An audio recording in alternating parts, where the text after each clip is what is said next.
friends, I am Niharika. Well, a very useful skill in English is to tell a story or an anecdote. And what are anecdotes?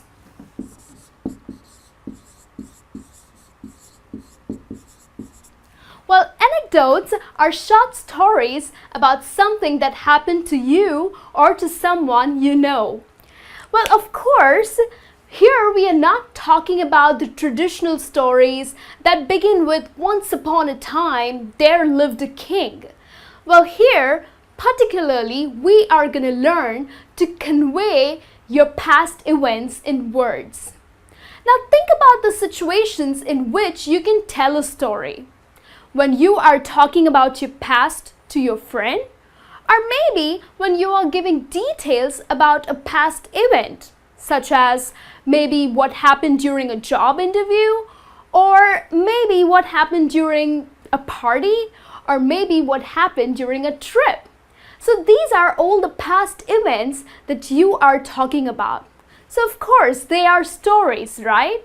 So let's see, how do we begin a story? Now before we begin to tell our story, it is important for you to link your ideas.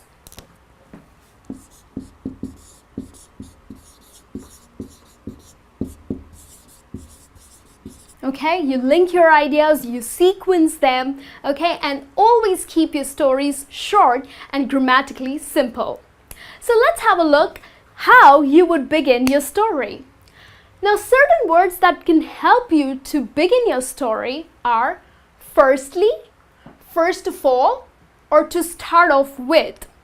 Now, maybe you're talking to someone and you say, hey, you know what? That reminds me of me telling you what happened during that party yesterday.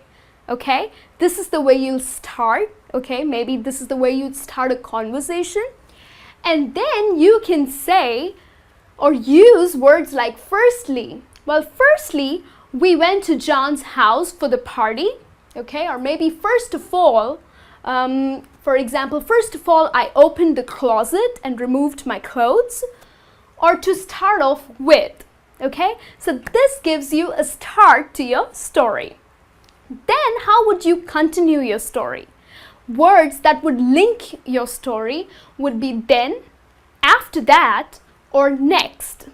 So as I started my story by saying, well, firstly we went to John's house for a party and then we started drinking. Okay, so here I'm linking the story, right? Then comes interruptions or new elements that are added to your story.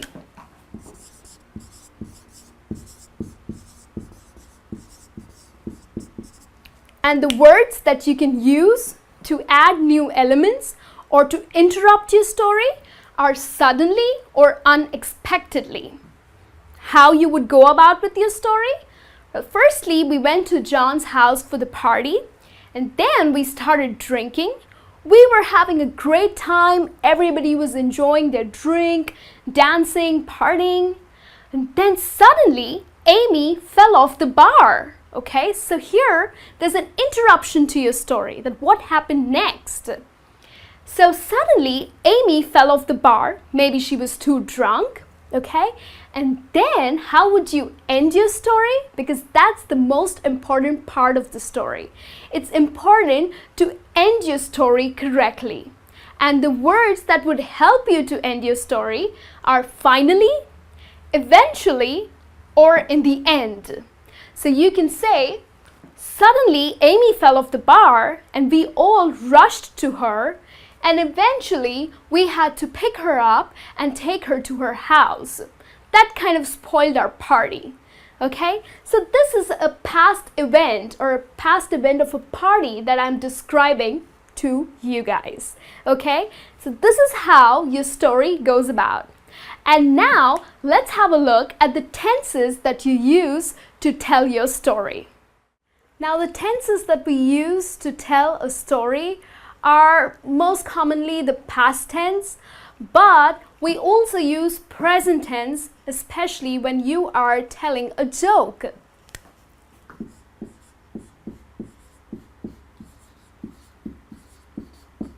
Okay, so usually when you are telling a joke, we prefer saying it in the present tense. Also, when you really want to give a very dramatic or a very narrative effect, you use the present tense. For example, if you are describing a scene from a movie, you can say, oh, she walks into the room and the door behind her shuts. Okay, so I'm giving a very dramatic effect to this story, and that's why I'm using the present tense. Okay, but as I said, that usually when we tell stories, we use the past forms.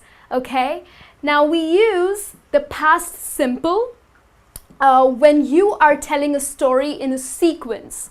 I packed my bags, I double checked my reservation, and I called for a cab. Okay, so I'm going in a chronological order. Okay, and that's exactly the reason why I'm using the past simple form, right? As I said, for example, I removed my clothes from the closet, I gave it to the laundry, and I picked it up the next morning. Okay, so you're going in a sequence and you're using the past simple form. Okay, then we have past continuous. Now, when do we use past continuous? When you are maybe giving a background to a story. Okay, for example, the sun was shining bright. Okay, we were driving down the motorway, and then suddenly there was a dog under a car. Okay, so here we are giving a background, okay, or we are, showing a progress in the story, and that's why you're using past continuous form. Okay, so these are the tenses that you are supposed to use when you talk about a past event. And now, of course, do remember that you're telling a story and not giving a lecture, so it's important for you to use some good words, okay? Use words such as it was amazing, or it was wonderful, fantastic, fabulous, okay? Use some nice words rather than just saying it was nice or it was bad, okay? So you can use words like amazing,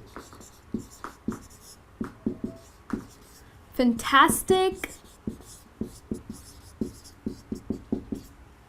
terrifying, petrifying, okay? So these are certain words that you can add when you are telling a story, okay? You can always exaggerate also, right? So as I said, that please do not make it sound like a lecture, okay? Use better words so that you can come off in a very confident manner, right? And I'm sure you'll do great. So good luck to that, and I'll see you soon in your next lesson. Till then, you take care.